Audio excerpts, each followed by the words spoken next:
Au nom du Père et du Fils et du Saint-Esprit. Amen. Évangile pour le 5e dimanche du Carême.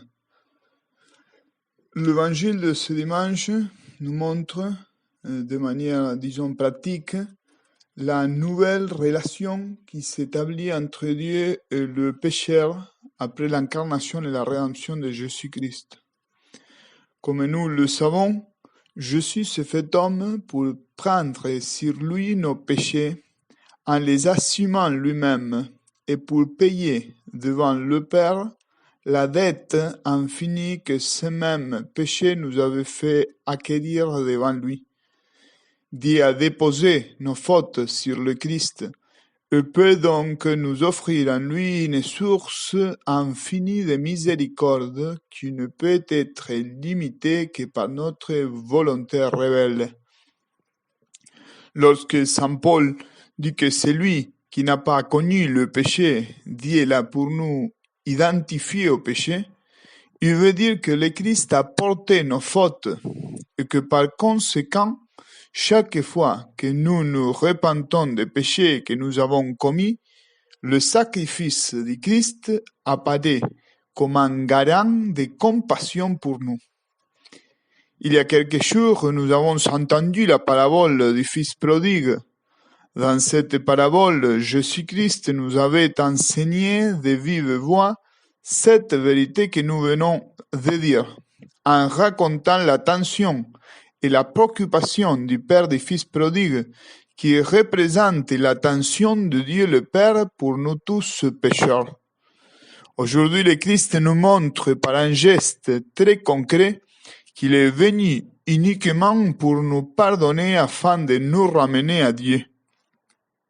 La femme adultère qui est amenée à Jésus nous représente tous dans une certaine manière.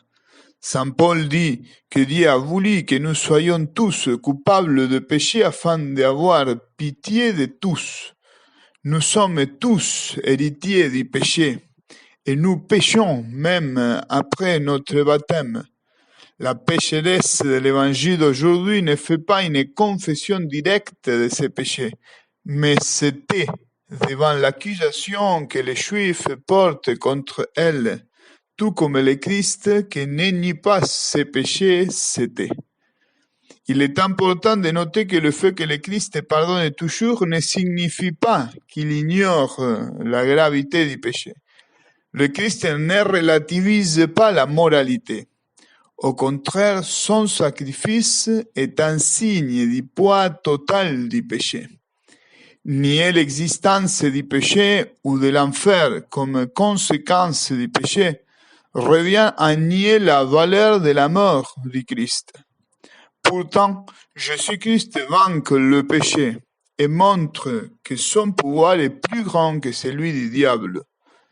L'acceptation de ses fautes par la femme pécheresse nous fait penser à notre propre confession, qui doit être faite sincèrement et fréquemment, puisqu'elle est le moyen ordinaire par lequel nous sommes purifiés du péché. Nous devons savoir nous reconnaître comme pécheurs devant le Christ, de manière personnelle en acceptant nos propres fautes. Aucun de nous n'est sans péché. C'est pourquoi nous ne devons ni juger ni craindre d'être jugés, car seul le Christ nous juge. Et nous devons avoir la conviction que le tribunal du Christ est un tribunal de miséricorde, un tribunal qui absout les coupables, les rendant à nouveau innocents grâce à la puissance du sang du Christ, le seul innocent, l'agneau sans tache. À la Vierge pure, à la Vierge mère de l'agneau, à celle qui est la mère des pécheurs, parce qu'elle les attire vers son Fils, demandons-lui la grâce de nous repentir toujours de nos péchés et d'avoir l'humilité de les confesser pour vivre dans la paix du Christ, qui est une paix que le monde ne peut nous donner. Au nom du Père et du Fils et du Saint-Esprit. Amen.